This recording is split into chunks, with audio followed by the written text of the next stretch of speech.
fear of persecution. No, you're not entitled. So you're can allowed. you have a different standard based upon the color of somebody's skin? Would that be acceptable? Well, I'm not the one arguing that. Apparently you are, because you don't like the fact that they're white, and that's why they're coming. I'm just asking you to say that would be unacceptable. Well, no, that I would say that the United States, a very easy thing to say. The United States has a right. In response to an earlier question, you sort of posed a question back. What is one thing that has happened during the Trump administration that has strengthened Vladimir Putin's hand in Ukraine? Mentioning that the sanctions were still in place. I just would like to introduce for the record an article dated February 28 from NBC News titled State Department Terminates U.S. Support of Ukraine Energy Grid Restoration. That'll be entered in the record.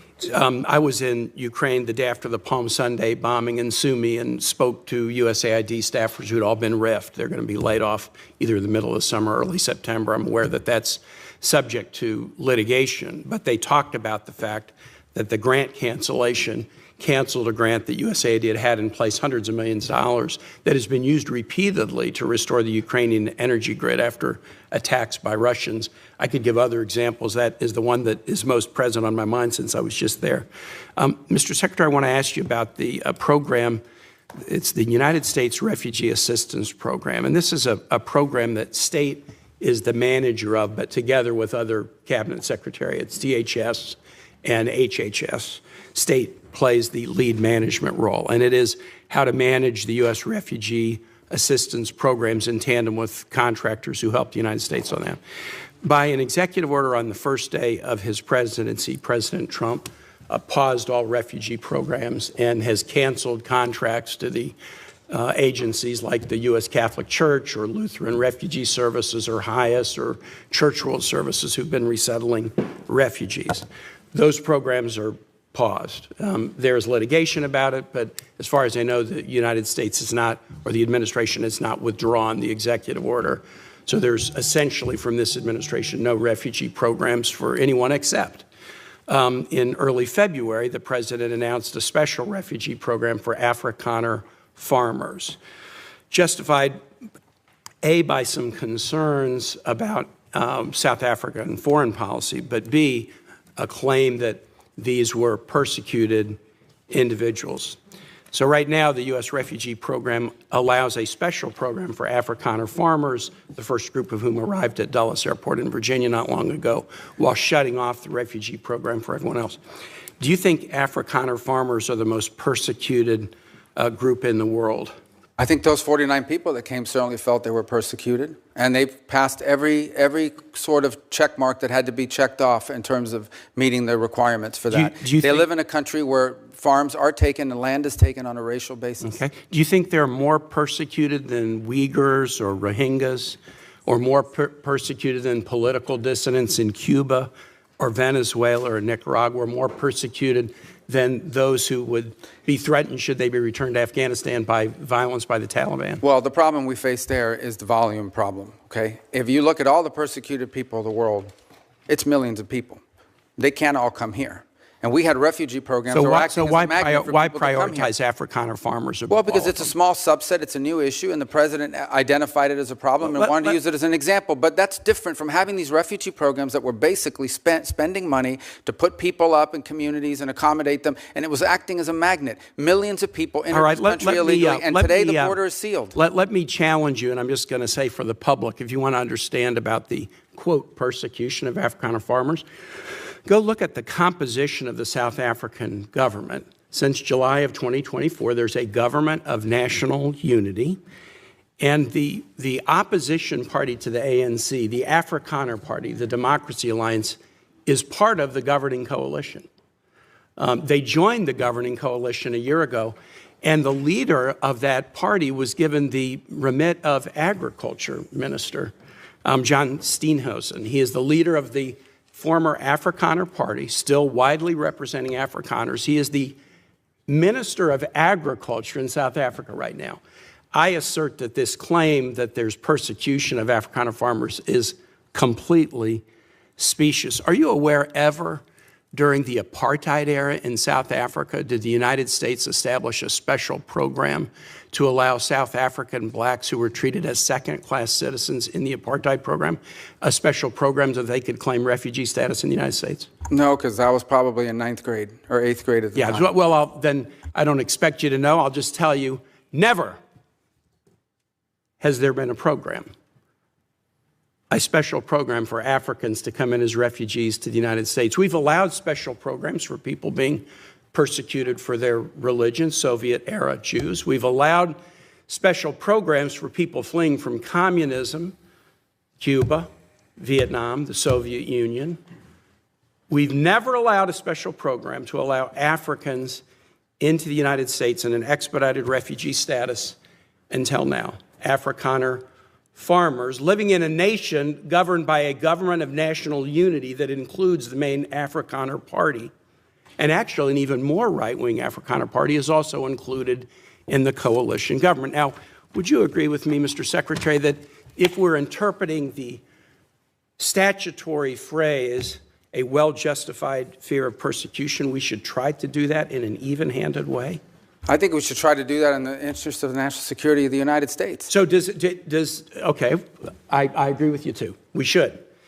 Should we try to do it in an even-handed way? So, for example, should we say, if you're persecuted on the grounds of your religion, we'll let you in if you're a Christian, but not if you're a Muslim? I think that the United States has a right to allow into this country and prioritize allowance of who they want to allow to come in. But I think there's but I'm going to ask you, what? Yeah. So a well-justified fear of persecution? Yeah, they thought that their mean, farms you were don't being think burned that down and they would means be anything? killed. I think that's a pretty good justification for wanting to come. They're Okay. afraid for their lives. And should it be applied in an even-handed way? That's an easy. No, our foreign policy doesn't require even-handedness. It requires prioritizing the interests of the United States. The statutory States. phrase says you are entitled to entrance as a refugee if you demonstrate a well-justified fear of persecution. No, you're not entitled. So You're can allowed. you have a different standard based upon the color of somebody's skin? Would that be acceptable? Well, I'm not the one arguing that. Apparently you are, because you don't like the fact that they're I'm white, just and that's why they're asking you to coming. say that that would be unacceptable. no, That I would say that seem the to be United a States- very easy thing The United to say. States has a right to pick and choose who they allow into the United Even States. based on the color of somebody's skin.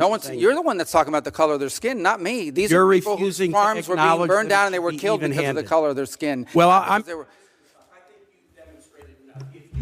You've demonstrated enough because you think anyone should be allowed into this country for any reason because they met a certain Who criteria. has said that? We are going to prioritize people that come into our country on the basis of what's in the interest of this country. That's a small number of people that are coming. But in you that said particular this case. weekend that but there in would other be more. cases, it's harder to vet. In other cases, it's more difficult. And by the way, the United States admits people every year. 1 million people come to this country every year legally. 1 million And people now a year come to this there country is legally. one group No of other people country in that the have world an is nearly as easy generous. pass into this country. For the first time, this administration has said Afrikaners get an easy pass and refugee programs for the remainder of the world are shut off. And you can't say to the American public that we should apply this statute in an even-handed way. No, I I'm think it shocked should be at that, applied in a and I way. yield No, you back. shouldn't be shocked. It should be applied in the national interest of the United States. Our immigration policy should be based on the national interest of the United States. Period. End of story. If there is a subset of people that are easier to vet, who we have a better understanding of who they are and what they're going to do when they come here, they're going to receive preference, no doubt about it. There are a lot of sad stories around the world. Millions and millions of people around the world. It's heartbreaking. We cannot assume millions and millions of people around the world. No country can.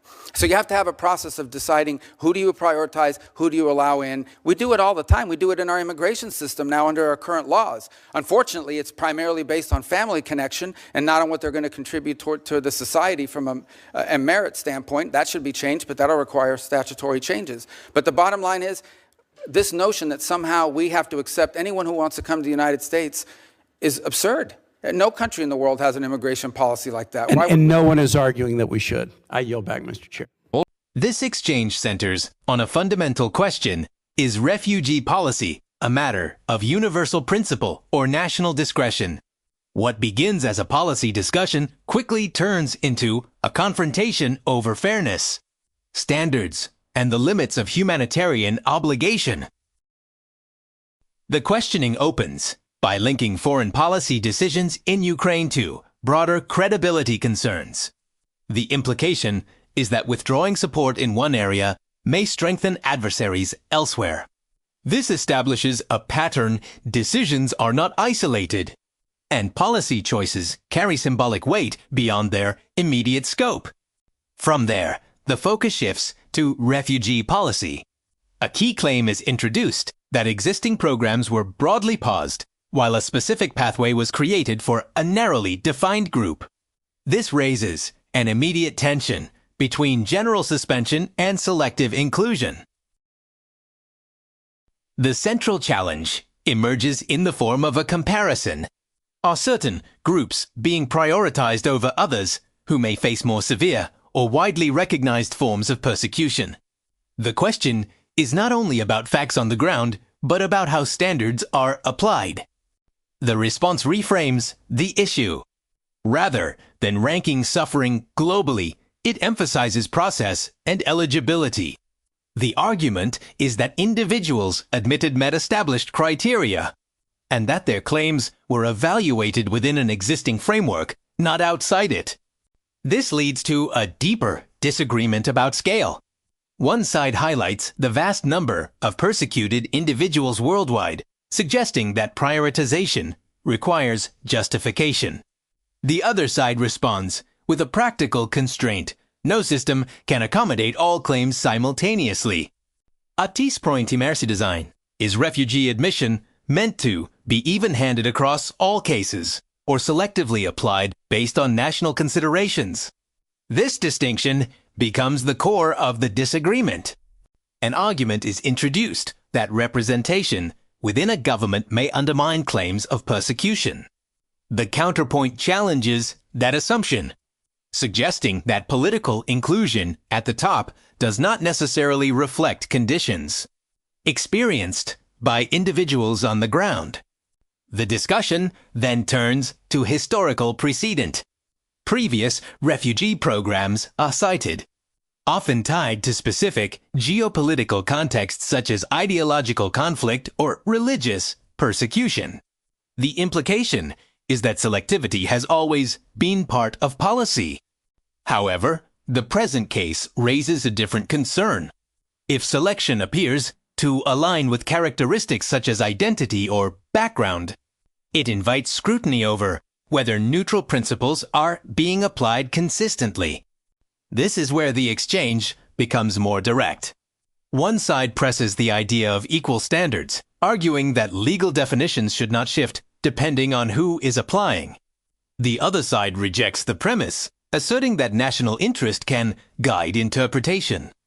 This position is explicit. Refugee admission is not an entitlement, but a decision.